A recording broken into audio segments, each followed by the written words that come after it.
Yo, naranasan mo na mag-rap? Yung bang tipong nilalait ka kasi style pa? Ah, hindi pa. Bakit? Eto, naranasan ko na.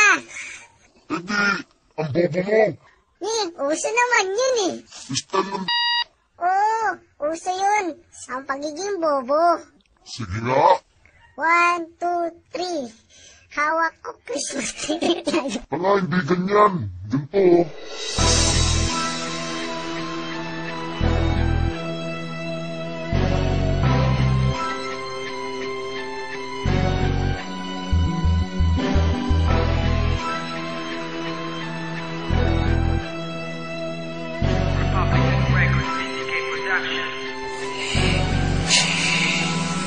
Uunahin na kita, bakulaw na nuno, na kapag kumakanta, para ka lang puno. Ikaw lang yung rapper na sa mukha na buntis. Ikaw yung tinaguriang nagrarap na goldfish. Mandaluyong to tanga, di ito probinsya. Baka sa lugar nyo hindi uso ang siyensya. Mga puro low-tech, pati mga estilo. Pansin ko lang medyo kahawig mo si Baby Milo. Ang pangit ng iyong mukha, ba't di mo paritoke? Mas bagay ang boses mo, pre sa karaoke. Naaalala kita pag pagkain ko ay dilis. Papangitan ng mata, pasok ka sa Guinness. Para pumogi ka, eto tapa oho. Kung anong laki mo, ganun ka rin kabobo. Dinurog na kita, dati wag ka nang magpanggap. Nakita ko na si Shrek kung paano mag-rap. Isusunod ko na ang grupo na puro forma. Na ang mga itsura mo kang mga tinorta. At pwede baboy sabog, wag kang magsa-side view. Na paghahalataan kasing meron kang swine flu. Anak ng teteng talaga, sumabay pa sa krisis.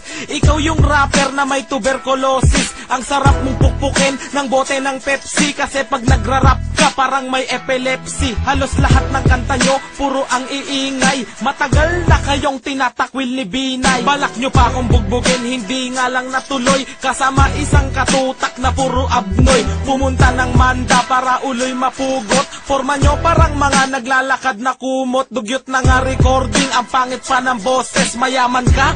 Ba't sumasali ng contest? At ikaw Mr. Clown, halika dito. Di ko pa nakakalimutan ng iyong atraso. Nung iyong kaarawan, tinira nyo si Flick G. Dugyot kayo, nagre-record sa mic ng PC. Ang buong grupo mo aking papagulungin. Mula sa inyong lugar, nabulubundukin. Lahat kayo taga-bundok, katulad ni Tarzan. Kabobohan yung tagay, wala ng kalunasan. Nilagay pa sa YouTube at in-upload sa torrent. Sa lahat ng video nyo, isa lang ang may comment. Yan ba ang freestyle? Paano ko manginginig? Di na nga kayo sikat, wala pang nakikinig. Picture mo sa YM, parang alimasag. Aaminin ko sikat ka pero sa kamprag. Para matira lang ako, naghanap ng kakosa. Walang gustong pumatol, kaya sa net nagshota. Narinig mo na? Oo, narinig ko na. Ganyan pala yun. Oo, ganito yun, sabi sa'yo eh.